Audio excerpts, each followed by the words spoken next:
Hello, welcome to Dungeon Dwellers Podcast. I'm your host, Justin. Today's our 16th review for Halloween month, where every day I'm reviewing a comic book that I feel like would be good to read for the Halloween season. Sorry about that.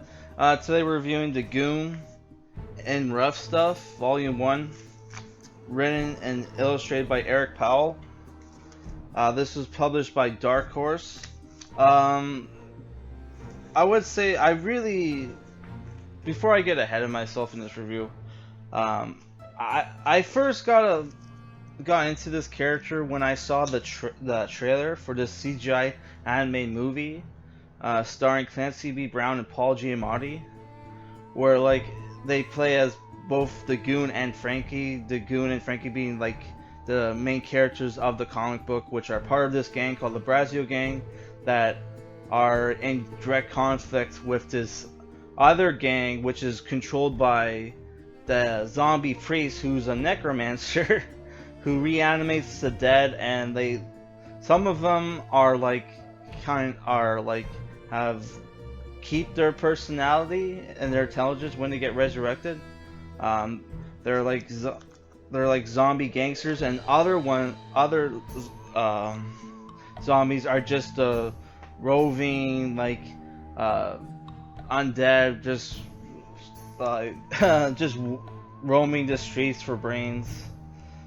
So that you have a lot of the enemies in this book are mostly zombies. I would say I really enjoyed this book, but the problem with this book, like, I gave it a 7 out of 10 because there's lots of cool action. I really love the 1920s, 1930s slang in the dialogue. I thought it was pretty funny. The art is drawn very well. It has this it's very cartoony, but it's like also well drawn, well detailed. Like, he puts a lot of details into these characters, which you normally don't get when people go for the cartoony art style. But I don't know. I really like it. There's lots of gore. There's some swearing, but most of it is censored. My main problem with this book, which keeps me from giving it a higher review, is that it's a little. It says $16 at the back, but I looked online. It's like $22, and it only comes with. This is volume 0 because it comes with the first 3 issues of the original Goon run, which only ran for 3 issues because the author went to jail. For whatever reason, I don't fucking know. I can't find anything online. But yeah, so you're only getting, like, for what's probably going to cost you $20, you're only getting the first 3 issues and some comic strips, which are available on the guy's website. But I don't know. I would say, like, could you skip this and just go get volume 1 instead?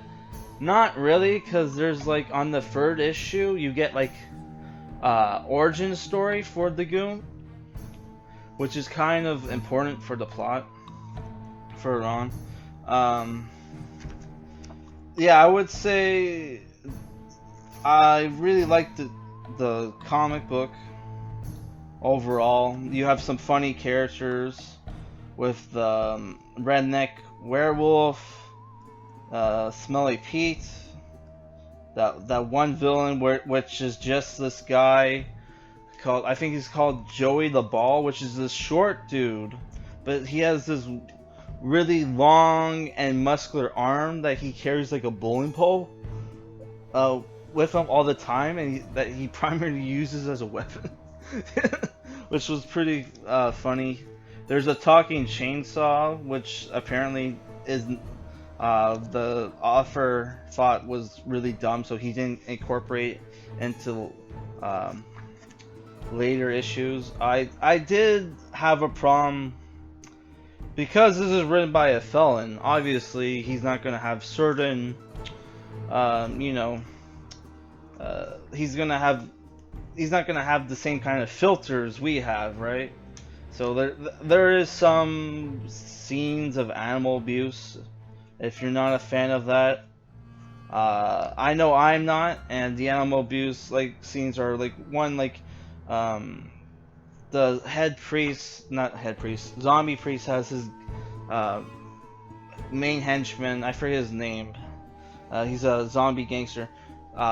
Bring him like a chimp, which you see him carry him like in his arms, like you would like a small child. Which I whenever I get stressed out or whatever, I go and watch like animal videos, and sometimes I'll watch the baby orangutan videos, the chimp videos.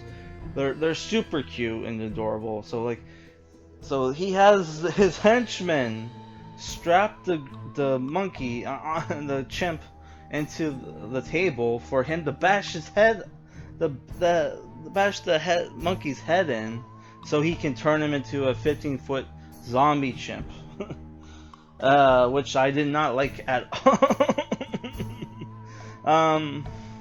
Which I did not like at all. And then there's like a scene where the goon has to fight like a horde of giant rats, which I'm not somebody who's a fan of rats, but I know there are lots of people that love rats, that like have pet rats as pets, obviously. Hence why they're called pet rats. But like, yeah, so like I could see that bothering people. What else? That's the thing, this was so short. I read this right after I read Dark Souls, so now it's like I'm blanking on like what the shit to say, because it is a really good book. I would have given it like an 8 out of 10, but it's like it's too short, and there is some problems. Like in the fucking origin story, the goon is 13 and loses his virginity to an older woman. And obviously, I do not support that kind of thing. I think it's fucked up that we kind of, like in the comic book podcast I would listen to, like a decade or so ago. I'm not going to mention names, but people thought it was okay for like people, adults to sleep with 15-year-olds and shit like that. I don't care if you're a man or woman, right? That kind of behavior is unacceptable. Even when it's like adult women with a 13-year-old kid, that shit's fucked up. Okay, like let kids be kids. Let them enjoy their fucking lives, dude. All right, like, and people shouldn't be. As a conservative Christian, I believe people shouldn't be having sex till they're married. Honestly, like, cause I'm not a virgin, I'll admit that. I'm not married, but like, guess what? I fucked up my brain by watching porn. So by the time I lost my virginity, which was 23, when I got to finally have sex, I couldn't feel shit because porn had already ruined my brain. And that happens to a lot of people. So if you're a fucking young person and you're listening to this, stop fucking whacking off. Alright? Stop whacking off. Wait till find a nice girl who's also a virgin, right?